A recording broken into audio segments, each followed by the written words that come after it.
You unlock this door. Beyond it is another dimension. A dimension of sound. A dimension of sight. A dimension of mind. You've just crossed over into Common Sense Zone. I won't wear that pin on my chest.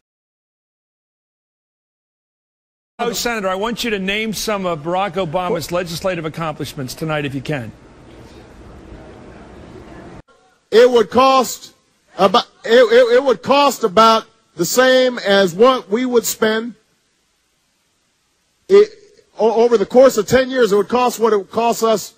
It would cost us about the same as it would cost for about. It costs they just gave them treatment early, and they got some treatment and a breathalyzer or an inhalator. It's unbroken line of fallen heroes, and I see many of them in the audience here today. Many towns in the Midwest.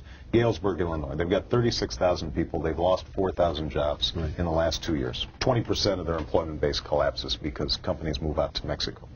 So you sit down and you talk to union workers, 50, 55-year-old guys, who the best that's being offered to them is retraining to be nurses' assistants, right? These guys with beards. What they do know is that they can go out with their friends and hunt and feel a sense of camaraderie, and there's a connection between hunting and them going out with their father to hunt, just as there's a connection maybe for their wives to going to church and going with their grandmother to church.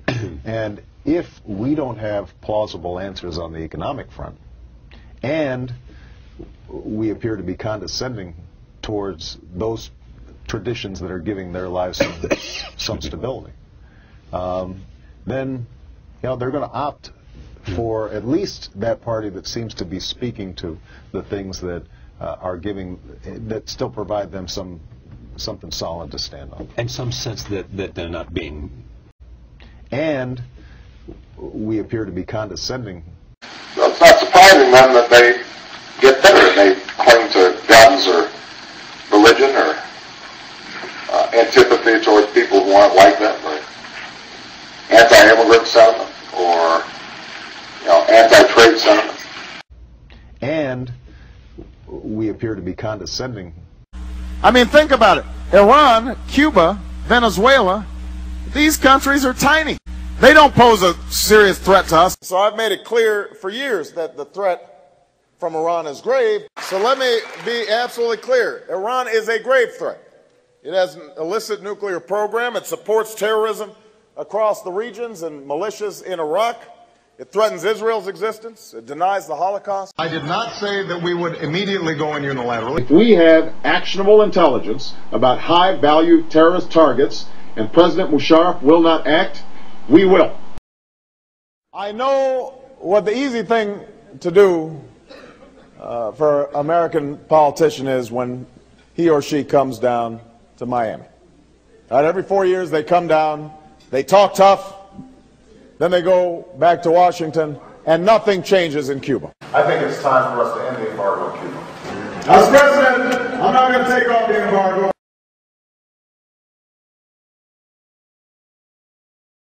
We now know that our demand is badly outstripping supply. So could these high prices help us? I think that I would have preferred a gradual adjustment.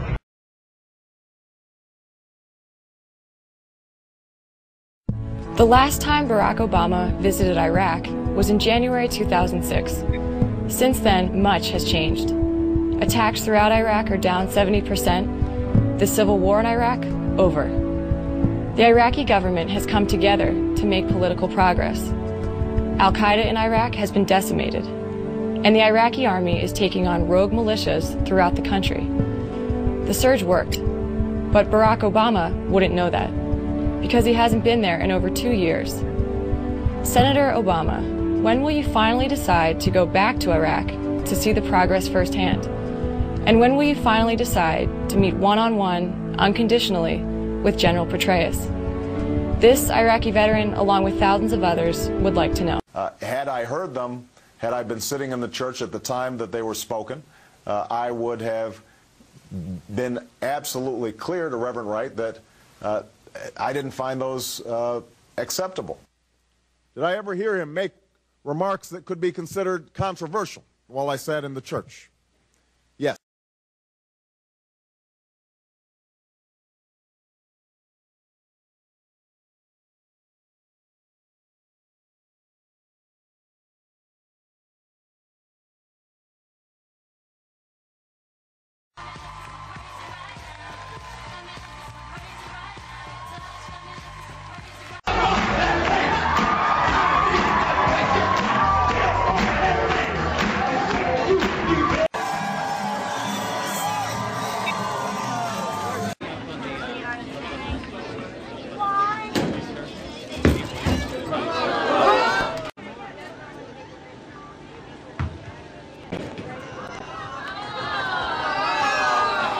Red step.